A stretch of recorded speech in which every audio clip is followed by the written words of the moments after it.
Sahabat setia RPKB dan warga Bangli tercinta yang masih tetap setia stay tune di 102,4 RPKB FM Bangli, terima kasih.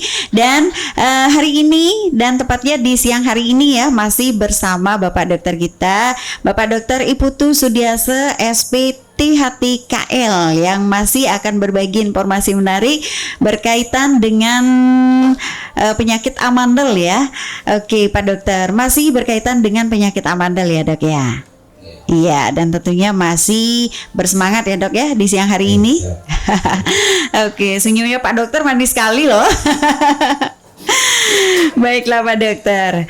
Nah Pak Dokter, kalau misalkan orang yang sudah terkena amandel nih, untuk pengobatannya itu bagaimana Dok? Jadi pada pasien yang sudah kena amandel itu sebenarnya ada beberapa macam pengobatan. Pertama memang disarankan pasien tersebut istirahat, kedua minum air yang hangat, terus kalau tidak membantu tentunya kita berikan pengobatan seperti pengobatan simptomatis, contohnya paracetamol itu bisa untuk penanganan pertama. Kalau masih panasnya tinggi di atas 38 disarankan untuk ke fase-fase berikutnya, langsung ke dokter THT silakan. Jadi pada intinya adalah kita harus bed rest atau istirahat lebih dahulu. Yang bisa kita lakukan untuk ibu-ibu di rumah. Iya, untuk penanganan lebih lanjut nih Dok, apabila sudah mengalami amandel yang begitu serius Dok. Nah, gimana nih Dok? Apakah itu perlu dioperasi atau gimana Dok? Jadi kita dari dokter THT tidak harus selalu mengoperasi pasien yang penuh dari menelan, itu tidak harus selalu amandel dia. Jadi ada indikasi-indikasi yang harus kita ikuti, yaitu ada indikasi karena membesarnya amandel sampai dia tidurnya ngorok berulang yang tidak bisa ditangani dengan pengobatan, nah itu kemungkinan akan dilakukan operasi amandel. Walaupun anak kecil umur 4 tahun tapi dia ngoroknya keras sekali, yang disebut dengan obstruksi sleep apnea, yang bisa menyebabkan berbagai komplikasi seperti yang tadi saya bilang, bisa komplikasinya ke jantung, ke ginjal yang jarak jauh, itu disarankan juga konsul ke THT. Kalau memang tidak ada pilihan, tidak mengecil, maka disarankan suatu tindakan yang disebut dengan tonsilektomi.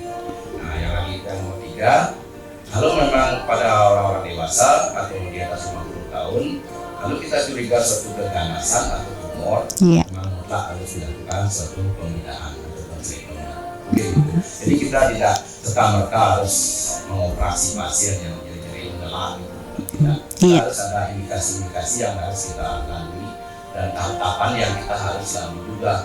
Karena kalau kita operasi itu, kita harus juga kerjasama dengan dokter biusnya, ahli pembiusannya itu. Jadi semua pasien-pasien yang kita mau operasi itu biasanya dengan bius umum atau bius total. Itu jalan terakhir, itu tidak selalu semua operasi. Oke Dok. Nah Dok, untuk membedakan antara itu amandel biasa ataukah tumor Dok, gimana Dok? Apakah terlihat dari bentuknya atau besar kecilnya seperti itu Dok? Ya, kalau amandel pada umumnya itu biasanya keduanya membesar kiri kanan. Nah itu. Kalau tumor biasanya pasien yang datang itu pada umur dekade 60-an, 60 tahun ke atas biasanya, dan membesarnya satu sisi dan bentuknya berbronyol-bronyol gitu. Jadi rapuh sekali, kalau dipegang kita sudah berdarah. Jadi ada batas usianya, mungkin yang usia tua mungkin di atas 60 tahun seperti itu. Itu jadi, rentan ya Dok? Iya, besarnya tidak keduanya membesar. Justru yang mengalami suatu kita kira-kira itu tumor, yang itu aja yang membesar. Jadi satu sisi dia membesarnya. Apakah tumor itu Dok yang ada di tenggorokan, boleh dibilang begitu ya Dok ya? Oke. Nah itu apakah penyebabnya itu dari amandel Dok? Kalau tumor, semua tumor di tubuh kita ada multifaktor. Jadi faktor eksternal seperti kita sering alkohol, rokok, Jadi tidak serta-merta tumor amandel itu akibat daripada amandel yang kita tidak obati. Iya. Seperti itu. Oke. Jadi semua tumor-tumor di dalam tubuh kita ada faktor eksternalnya, seperti kita sering konsumsi alkohol, penyedap, tembakau, itu yang perlu kita perhatikan juga. Di samping juga ada faktor internalnya karena genetik. Oke dok. Nah ini sebelum melangkah ke proses operasi dok bagi amandel yang memang sudah tidak ada alternatif dengan diberikan obat gitu dok, harus dioperasi. Nah itu langkah-langkah yang perlu diambil gimana dok? Biar ibu-ibu juga tahu nih, mungkin aja ada putra-putri yang menderita amandel gitu dok. Nah apakah perlu gitu dok penanganan khusus dulu gitu dok? Apa gimana dok? Kalau memang sudah pasti akan dioperasi, tentunya dokter spesialis hati akan melakukan tahap-tahap seperti pemeriksaan dan tahap syarat daripada suatu pemeriksaan. Terus biasanya puasa 8 jam sebelum dilakukan tindakan operasi. Samping itu tentunya pasien yang akan kita lakukan tindakan operasi dalam tanda kutip tidak ada batuk, pilek. Jadi betul-betul pasien itu dalam kondisi yang fit dan stabil. Tidak serta-merta kita langsung operasi. Dan kita juga akan berkonsultasi ke dokter pemeriksaan untuk syarat-syarat tindakan pemeriksaan. Nah ini dok yang biasanya menjadi pertanyaan para ibu-ibu nih dok. Nah apabila anaknya yang menderita amandel ini sudah dioperasi ataupun akan dilakukan tindakan operasi nih dok. Nah apakah ada efek tertentu nih dok apabila sudah dilakukan operasi? Kata orang-orang nih dok, pernah saya dengar nanti katanya kalau udah operasi tuh anaknya bakal menjadi bodoh gitu dok. Nah itu benar nggak sih dok? Itu sebenarnya seperti berita-berita yang sering beredar di masyarakat. Saya sebagai seorang ahli THT, yang penting kita melakukan rambu-rambu apa yang harus kita lakukan. Adakah indikasi pasien itu untuk melakukan operasi, dan syarat-syarat untuk dilakukan operasi kita lakukan. Saya yakin efek sampingnya tidak ada, justru efek yang menguntungkannya yang akan ada. Seperti yang kita dengar bahwa kalau dia sedang habis operasi tambah bodoh. Saya kira ya, kalau pasien yang mengeluh amandel, otomatis dia akan berulang kali mungkin akan tidak sekolah karena sakitnya itu. Nah itu kalau pada pasien amandel, jadi setelah diobati, setelah dioperasi, otomatis amandelnya tidak mungkin kambuh. Sehingga pasien tersebut juga tidak akan terus-terusan untuk mengkonsumsi obat, dan pasien juga kemungkinan tidak akan sakit lagi. Jadi dia lebih rajin ke sekolah. Itu. Iya, mungkin efek daripada tidak masuk sekolahnya ya dok ya, menjadi bodoh gitu ya dok ya. Oke dok. Nah dok, sejauh ini dok, adakah dokter menemukan pasien amandel yang sudah parah gitu dok? Kalau di RSU Bali, saya tugas di sana, sering juga. Jadi sudah ada beberapa pasien yang memang sudah sampai ke gangguan ginjal seperti itu. Kita dibersihkan dari tanah sejawat di dalam, dan terpaksa kita ambil amandelnya. Jadi karena indikasi daripada infeksinya, bukan karena besarnya, karena dia sebenarnya sumber daripada penyebab daripada komplikasi ke organ yang lain. Jadi kita ambil langsung. Oke dok. Nah amandel ini dok ternyata bisa juga menyebabkan, artinya berpengaruh pada hal yang serius gitu ya dok ya. Oke. Nah masyarakat ini kan masih awam sekali ya dok ya terkait dengan amandel ini. Nah adakah langkah-langkah tertentu dok untuk mengedukasi masyarakat terkait dengan amandel ini dok? Nah sejauh ini langkah apa yang sudah dokter lakukan dok? Kami memang bersama dengan PKR di RSU Bali, jadi kami melakukan satu edukasi yang dilakukan. Pertama tentunya karena kita tahu bahwa penyakit amandel itu sebenarnya suatu penyakit yang menular jika dia disebabkan oleh satu viral. Nah, maka kita juga kebiasaan kita di rumah sakit adalah cuci tangan itu pasti. Itu kita edukasi juga betapa pentingnya cuci tangan tersebut sebelum atau setelah kita menyentuh makanan, itu penting sekali. Itu yang pertama. Kedua, mungkin yang perlu diucapkan oleh ibu-ibu adalah kurangilah masak-masak yang mengisi Penyedap ya dok ya. Atau yang terlalu manis mungkin ya, makanan yang terlalu manis. Gula-gula itu berpengaruh ya dok ya. Pengaruh sekali pada anak kecil dan pada orang dewasa mungkin untuk laki-laki mungkin merokoknya mungkin dikurangi seperti itu. Dan jika sudah terkena amandel ya pertolongan pertama ya istirahat. Iya. Nah, apakah amandel ini penyakit turunan atau gimana dok? Bisa, apakah ada memang dari ada garis keturunannya gitu dok? Apakah gimana dok? Ya itu hoax yang beredar di masyarakat. Padahal penyakit amandel itu bukan suatu penyakit keturunan, bukan suatu genetik. Jadi dia disebabkan oleh suatu virus dan bakteri. Nah, kira-kira bisa menular nggak sih dok? Kalau menular, kalau dia virus melalui droplet infection, jadi melalui sekretnya itu yang keluar dari mungkin hidungnya atau dari mulutnya. Nah, kalau kita lupa cuci tangan, kita ngambil makanan, kita bisa menular. Jika dia punya virus dan bakteri. Iya. Berarti virusnya yang membawa kemana-mana ya dok ya. Semua virus juga sama menular. Oke dok, kita jeda sejenak ya dok ya. Kita akan kembali lagi nih dok, masih seru percakapan kita di siang hari ini dok. Baiklah, kita akan dengarkan dulu satu buah tembang berikut ini. Sobat setia RPKB dan warga Bangli tercinta, masih di kawasan kantor Bupati Bangli, masih di 102,4 RPKB FM Bangli, dan masih bersama narasumber kita di siang hari ini ya, bersama Bapak Dr. Iputu Sudiasa SPT HTKL. Nah Pak Dokter, ada yang ingin saya tanyakan lagi nih dok ya. Nah kita flashback ke operasi tadi ini dok. Nah pengaruh daripada operasi ini ya dok ya, setelah mungkin anak-anak yang sudah terkena amandel dioperasi gitu ya dok ya, apakah itu akan nantinya akan berefek nih dok pada tumbuh kembang anak, kemudian juga hal-hal lainnya dok? Terima kasih. Jadi pada pasien atau anak-anak yang telah dilakukan suatu operasi amandel atau yang sering kita sebut dengan tonsilektomi, jadi pertama tentunya pas anak-anak atau pasien anak-anak yang dilakukan amandel itu ada indikasinya. Pertama karena dia tidur ngorok. Kalau tidur ngorok artinya itu oksigen yang masuk ke tubuh kita atau ke otak kita itu tertahan dia di mulut ya. Mulut, sehingga otomatis suplai oksigen ke otak itu berkurang ya dok. Pagi-pagi hari itu biasanya ngantuk ya.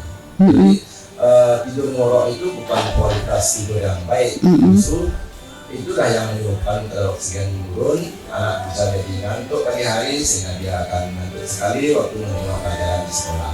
Nah, dengan indikasi-indikasi seperti itu, tentunya kita seperti tadi yang kita katakan bahwa tahap jadi kapan kita melakukan operasi, maka kita lakukan suatu operasi amandel, tonsilektomi, dan setelah itu diharapkan anaknya tidak ngorok lagi dan jarang sakit tenggorokan, sehingga bisa bangun pagi lebih segar seperti itu. Jadi secara umum lebih banyak efek menguntungkan daripada merugikan. Oke dok. Nah apakah setelah anak ini dioperasi nih dok, kemungkinan bisa tumbuh kembali nggak sih dok si amandel ini dok? Mungkin seringkali yang di pasien yang ibu-ibu juga bertanya, dok nanti nggak kamu lagi dok. Jadi pada operasi amandel itu adalah amandel itu dia tuh berkapsul. Kita angkat sampai ke kapsul-kapsulnya. Semua dokter THT akan operasi amandel pasti akan mengangkat amandel itu sampai ke akar-akarnya, sampai ke kapsul-kapsulnya. Otomatis 100% pun dia tidak akan muncul lagi dok. Muncul lagi sampai keluar. Iya. Oke. Akan kambuh lagi. Nah, ini kan amandelnya ini biasanya ada dua terlihat benjolan gitu ya dok ya. Oke, ini bisa dioperasi sekaligus dua ataukah harus bertahap nih dok? Satu dulu gitu dok? Nah, kalau memang secara teori, kalau satu sisi akan meradang, otomatis sisi lainnya pasti akan seperti itu juga meradang. Makanya kita melakukan tindakan operasi pada kedua amandel. Berarti sekaligus ya dok ya? Oke, tidak pakai bertahap ya dok ya? Tidak. Oke, nah dok, dengar-dengar nih dok, ketika sudah selesai operasi nih dok, si pasien ataupun si anak yang menderita amandel ini, setelah itu akan dibelikan es krim nih dok, ataupun diberikan es krim. Nah, apakah ini berpengaruh nggak sih dok sebenarnya dok, es krim ini terhadap amandel yang sudah diangkat itu dok? Sebenarnya fungsi daripada es krim itu kan dia es, jadi diberikan pada pasien yang telah melakukan operasi amandel biasanya pada hari pertama dan hari kedua. Tujuannya itu hanya untuk membekukan supaya tidak terjadi perdarahan. Fungsinya lah sebagai pembuku darah gitu aja sebenarnya. Setelah hari ketiga diharapkan jangan terus-terusan minum es. Yes, ya. Tujuannya hanya sebagai faktor pembukuan aja, pembukuan darah gitu. Karena operasi amandel itu kan dalam yang kita ambil itu amandelnya, amandelnya itu ada pembuluh darah yang kecil, yang besar. Nah itulah yang kita lakukan pembukuan darah istilahnya. Oke dok. Nah amandel ini kan saya dengar ada fungsinya juga nih dok. Nah apabila sudah diangkat kedua-duanya ini, apakah tidak berefek ke hal-hal lainnya deh dok? Oke, banyak pertanyaan daripada keluarga yang anaknya amandel, sering sekali ditanyakan seperti itu. Jadi pada pasien-pasien yang amandel, justru fungsi kekebalan tubuhnya akan menyerang dirinya sendiri karena dia sudah terinfeksi gitu. Nah, kita ambil pun tidak masalah. Seperti misalnya mungkin ada pemirsa yang pernah operasi usus buntu, seperti itu fungsinya mereka itu. Jadi kalau dia bagus, dia akan berfungsi baik. Kalau dia sudah radang, otomatis ya justru radangnya sendiri akan menyebabkan komplikasi gitu. Makanya kita lakukan tonsilektomi seperti itu. Iya, sama aja berarti ya dok ya? Iya, tidak masalah sebenarnya. Justru kita ambil lebih bagus karena efek sampingnya itu kalau kita nggak ambil itu lebih banyak lagi ya efek sampingnya ya. Nah, seperti yang ngorok tadi itu ya dok ya, kadar oksigen yang kurang gitu ya dok ya. Saluran sinusitis, kadang pada telinga, kadang pada hidung, banyak penyebabnya. Nah itu pengaruhnya pada sinusitis itu gimana nih dok? Karena amandel itu kalau kita lihat tempatnya amandel dengan rongga sinus itu berdekatan, jadi mukosanya itu kurang lebih sama, sehingga penyebarannya itu melalui kuman dan dia bersebelahan. Lebih cepat ya dok ya? Lebih cepat lagi, daerah sekitar. Seperti ke telinga juga, ke sinus juga. Oke dok, kita flashback lagi ke ginjalnya tadi nih dok. Nah, pengaruh ginjal ini dok terhadap amandel ini terhadap ginjal ini dok. Nah, gimana ceritanya tuh dok bisa sampai menyebabkan gangguan pada ginjal nih dok? Apakah karena obat-obatnya ataukah memang murni karena kumannya aja dok? Pada kasus-kasus tertentu memang komplikasi ginjal radang itu yang seperti ke ginjal yang disebut dengan istilah medisnya glomerulonefritis. Nah itu di sana biasanya seperti kita ketahui bahwa kuman bakteri penyebab daripada amandel itu yang disebut dengan bahasa medisnya Streptococcus ya, grup beta, grup A beta hemicrus. Jadi kuman-kuman itu akan menyebar melalui pembuluh darah. Toksinnya itu, toksin racun yang ditimbulkan oleh kuman itu bisa menyebabkan suatu kerusakan pada jaringan atau jaringan pada ginjal tersebut, sehingga akan menjadi memperparah keadaan ginjal tersebut jika kita tidak melakukan tindakan secepatnya seperti operasi amandel. Oke, nah tak terasa juga nih dok, waktu kita udah hampir habis dok nih, lagi dikit sekali gitu dok. Nah mungkin ada yang ingin dokter sampaikan kepada masyarakat nih biar tidak bertambah banyak lagi anak-anak yang menderita amandel dok. Nah mungkin untuk para ibu-ibunya yang biasanya lebih sering mengurus anak-anaknya dok atau masyarakat umum pada umumnya nih dok, silakan.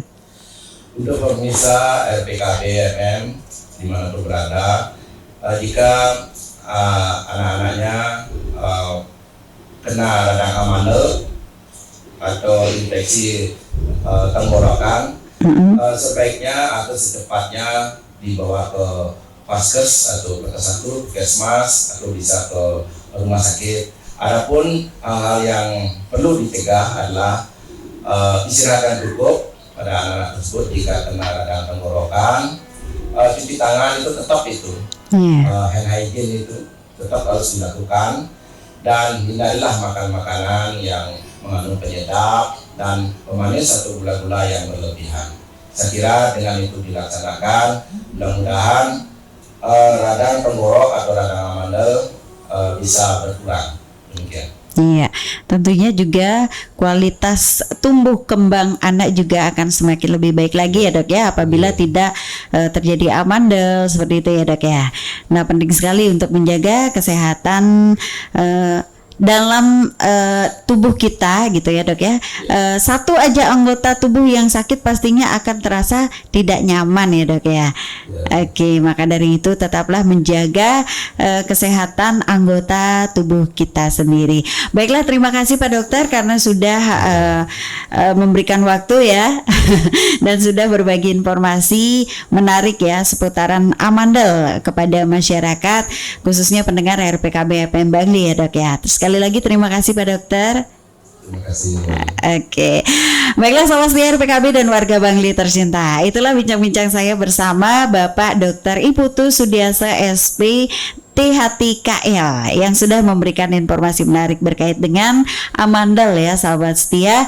Nah, penting sekali memang menjaga putra putri kita agar terhindar dari penyakit apapun termasuk amandel ya sahabat setia. Maka dari itu ya sahabat setia, jaga pola makan kita dan juga anak-anak kita ya sahabat setia, karena biasanya pola makan kita akan ditiru juga oleh anak-anak ya sahabat setia. Nah, penting sekali menjaga kesehatan anak-anak kita juga dengan menjauhkan cara hidup tidak sehat kita kepada anak-anak. Baiklah sahabat setia RPKB dan warga Bangli tercinta, mudah-mudahan bincang-bincang saya bersama Bapak Dr. Iputu Sudiasa SP THTKL bermanfaat untuk Anda sahabat setia. Dan tetap stay tune di 102,4 RPKB FM Bangli karena Nia masih bersama Anda sampai jam 2 siang nanti.